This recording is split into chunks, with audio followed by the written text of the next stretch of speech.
Okay, this is the horoscope for August 22nd and August 23rd.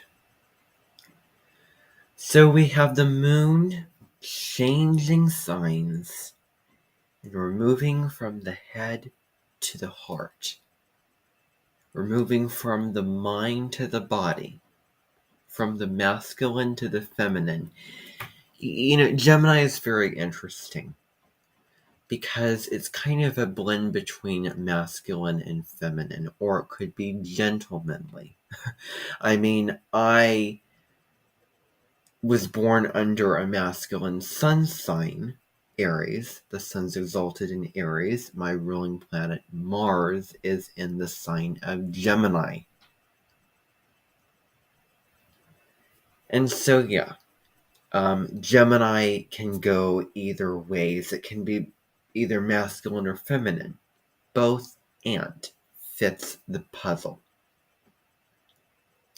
But so with this Cancerian energy, themes of food, nurturing, home and family, all of the bread and butter stuff.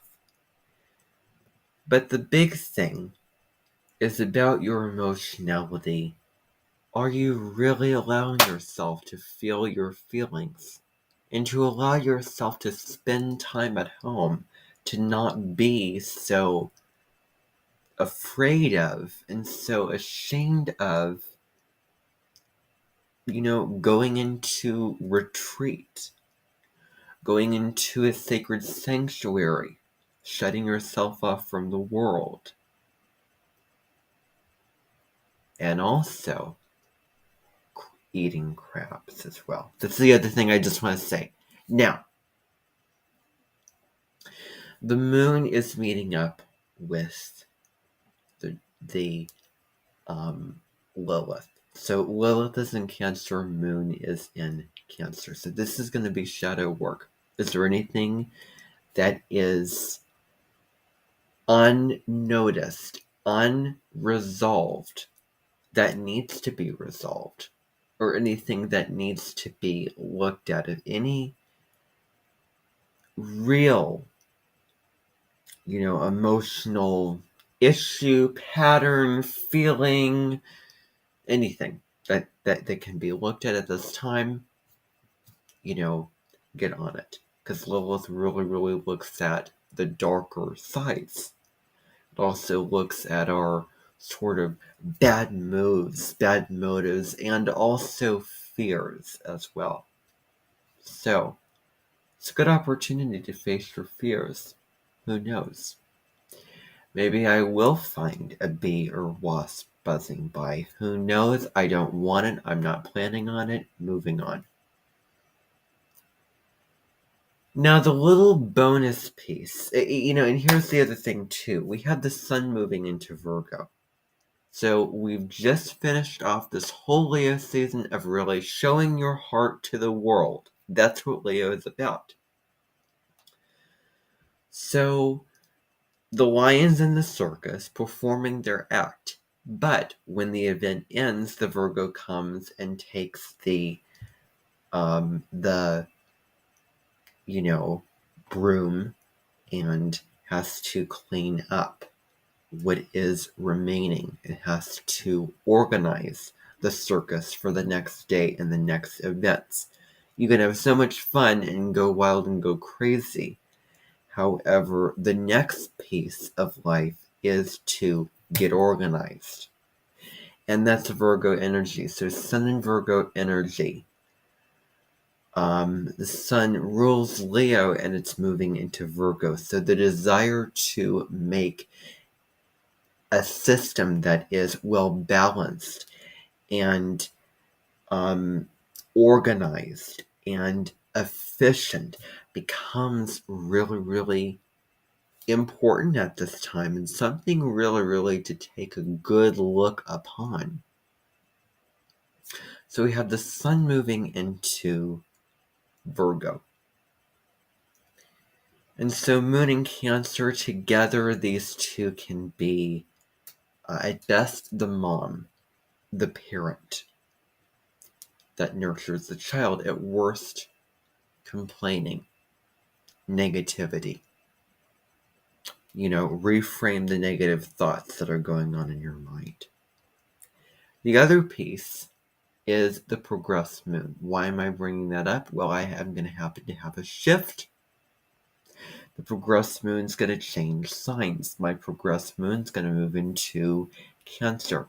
It's been in Gemini for the past couple of years before the pandemic began. A month before it started, it moved into Gemini, which Gemini is very flexible and adaptable, and given the situation, maybe it did work out in my favor.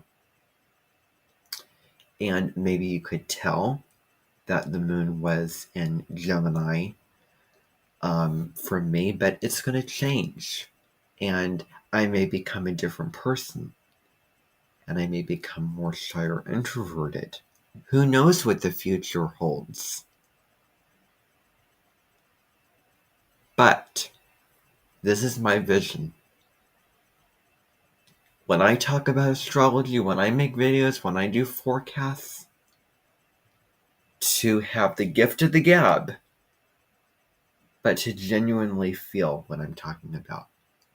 To be with what I'm talking about.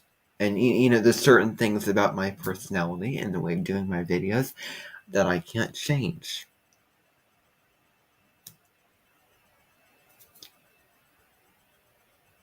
And I may pull out some oracle cards in addition to my videos. I may say, hey, the full moon in Pisces is coming up. I pull a deck from the 7 energies. Guess what it's saying? A willing release. What are you even holding on to? Yeah, I mean, incorporating that in with the astrology. So, that is this forecast. Now, the little bonus thing that I wanted to advertise is you can live stream off of a mobile device on YouTube by just using an app that I downloaded. This app allows you to connect with YouTube, Facebook, TikTok, and other accounts. And then go live right on the spot, kind of like if you were on your computer and doing it over Zoom, having a Zoom meeting. And then you press end stream, and then it starts it immediately in YouTube. There's no uploading that you have to do. So that's the other thing I wanted to mention. Thanks for tuning in. This was a longer video than usual, but, well, enjoy.